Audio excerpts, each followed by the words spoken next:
Hello friends, welcome to Defence Matrix. तो जैसा कि न्यूज़ निकलकर सामने आई है कि जो कैबिनेट कमेटी ऑन सिक्योरिटी है, जिसके हेड हमारे प्राइम मिनिस्टर खुद हैं, उन्होंने 48,000 करोड़ का जो प्रपोजल था तेजस मार्क 1A को खरीदने का, उसे अप्रूवल दे दिया है। तो ये एक काफ़ी खुशी की बात है। और यहाँ तक गवर्नमेंट ऑफ इंडिया ने और इंडियन एयरफोर्स ने अपना काम कर दिया है और जो कॉन्ट्रैक्ट साइनिंग है वो बस एक औपचारिकता रह गई है।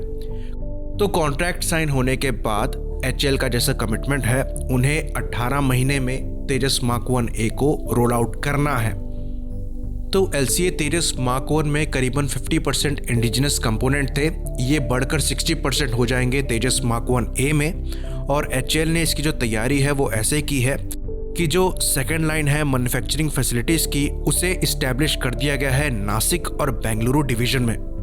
ऑग्यूमेंटेड इंफ्रास्ट्रक्चर के साथ ये चीज़ एक्सपेक्ट करी जा रही है कि जो LCA तेजस मार्क 1A का प्रोडक्शन है वो भी टाइमली होगा, साथ ही साथ जो डिलीवरी है वो भी टाइमली होगी। तो ये एक बड़ा मूव है आत्मनिर्भर भारत के लिए, जहां पर ये सबसे बड़ा ऑर्डर है किसी भी इंडिजिनस वेपन का। तो हम तेजस को और तेजस मार्क 1A को कई बार डिस्कस कर चुके हैं, jहां पर हमने कंपेयर किया है इसको JF-17 के ब्लॉक 3 वर्जन से और जाना है कि किन मामलों में जो तेजस मार्क 1A है वो बेटर है JF-17 के ब्लॉक 3 से। लेकिन आज हम क्या करेंगे, आज हम वो सब डिस्कस नहीं करने वाले हैं। In general Tejas mark 1A की बात करेंगे और जानने की कोशिश करेंगे कि इसका एक्सपेक्टेड रोल क्या है और ये कहाँ पर स्टैंड करता है। तो डेफिनेटली तेजस एक परफेक्ट एयरक्राफ्ट नहीं है। अगर परफेक्ट होता तो तेजस मार्क 1 के बाद तेजस मार्क 1A की ज़रूरत ना पड़ती और तेजस मार्क 1A के बाद तेजस मार्क 2 की ज़रूरत ना पड़ती। तो LCA तेजस जो है वो इंस्पायर्ड होकर बना है मिराज 2000 से, ये फैक्ट है। इंडियन एयरफोर्स काफ़ी ज़्यादा इम्प्रेस थी मिराज की परफॉर्मेंस से और ऐसा सिमिलर एयरक्राफ्ट वो चाहते थे। तो तेजस कई मामलों में सिमिलर है मिराज 2000 के और कई मामलों में उससे डिफरेंट भी है। तो दोनों स्ट्रक्चरली डिफरेंट है, डेल्टा विंग ज़रूर है, पर मिराज का डेल्टा विंग और तेजस का डेल्टा विंग दोनों डिफरेंट है। विंग की पोजीशन डिफरेंट है। मिराज में लो माउंटेड विंग्स हैं, वेरएज तेजस में मिड माउंटेड विंग्स हैं। तो जो एरोडायनामिक परफॉर्मेंस है वो आइडेंटिकल नहीं है, डिफरेंट है। तो डेल्टा विंग के साथ क्या केस है कि विंग का जो एरिया है वो बड़ा होता है तो ड्रैग भी ज़्यादा होता है। तो पूरी बॉडी जो है वो एज एन एयर ब्रेक काम करती है। एयरक्राफ्ट तो आपका जल्दी मुड़ जाएगा, लेकिन आप एनर्जी लूज कर देंगे, जो कि आइडियल सिचुएशन नहीं मानी जाती है किसी भी डॉग फाइट के सिचुएशन में। और मनोवरेबिलिटी खाली डॉग फाइट के लिए इम्पॉर्टेंट नहीं है, अगर मिसाइल को इवेड करना हो तब भी मनोवरेबिलिटी काफ़ी ज़्यादा इम्पॉर्टेंट रोल प्ले करती है।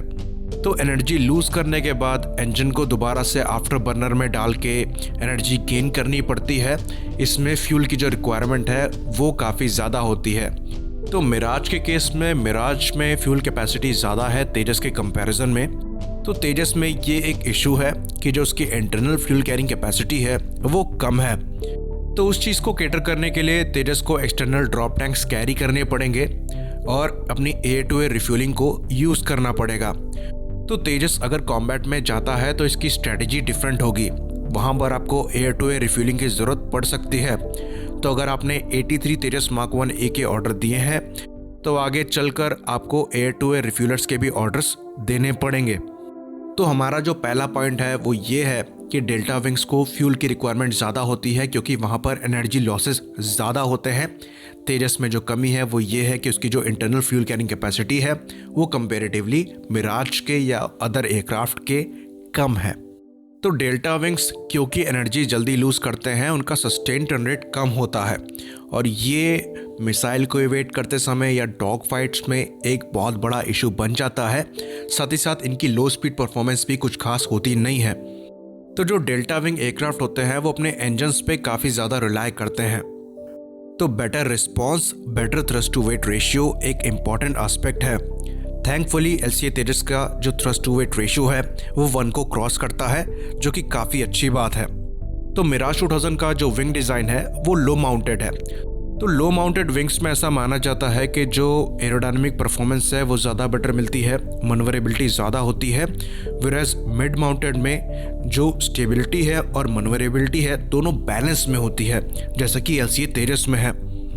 तो पब्लिक फिगर के हिसाब से जो मिराज है वो 9G तक ईजिली पुल कर सकता है, 10G तक भी जा सकता है, वेयरएज LCA तेजस की लिमिट बताई जाती है +8G तक।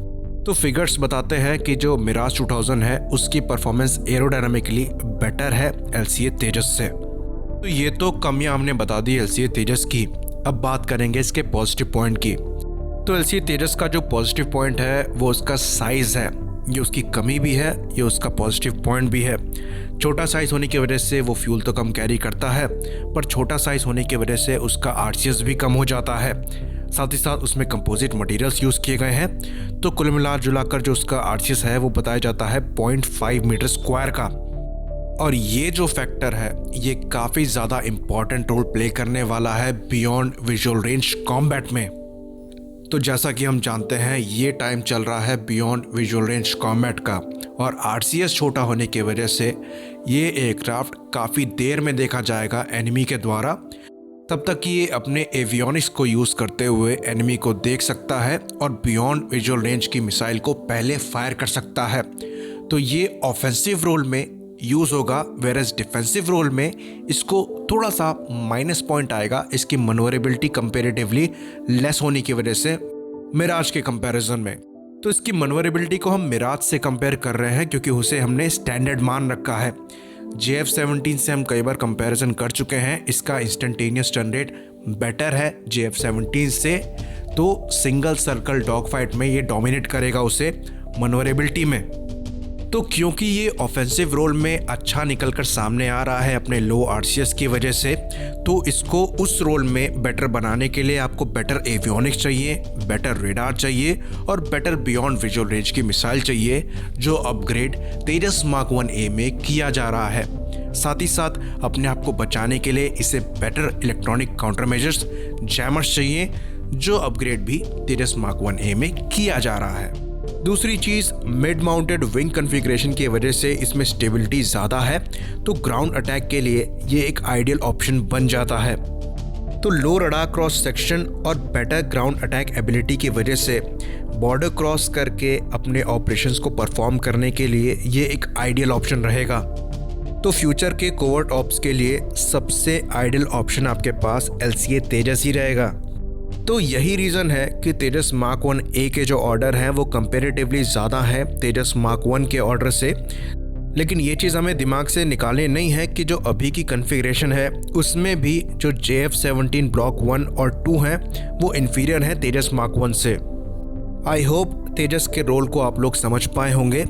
तो अभी जो एयरक्राफ्ट रिटायर हुए हैं जैसे कि MiG-21 हो गए, MiG-27 हो गए, MiG-23 हो गए, उनको रिप्लेस करने के लिए तेजस एक परफेक्ट ऑप्शन है और पाकिस्तान के लिए सफिशिएंट है।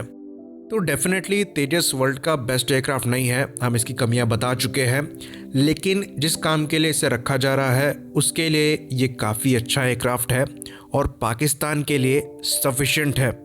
और अगर ये एयरक्राफ्ट परफेक्ट होता तो तेजस मार्क 2 की ज़रूरत ना पड़ती।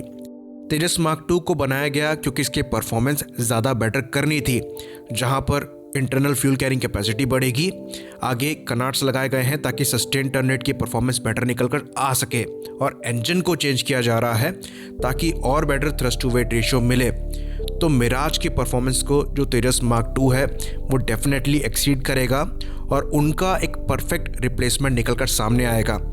आई होप आप तेजस मार्क 1, मार्क 1A और मार्क 2 के रोल को समझ पाए होंगे। और अगर आपको तेजस मार्क 1A पे डिटेल वीडियो चाहिए उसको हम पहले ही बना चुके हैं, लिंक डिस्क्रिप्शन में डाल दिया जाएगा। इसी बात पे इसे ख़त्म करते हैं। लाइक करिए, सब्सक्राइब करिए। जय हिंद।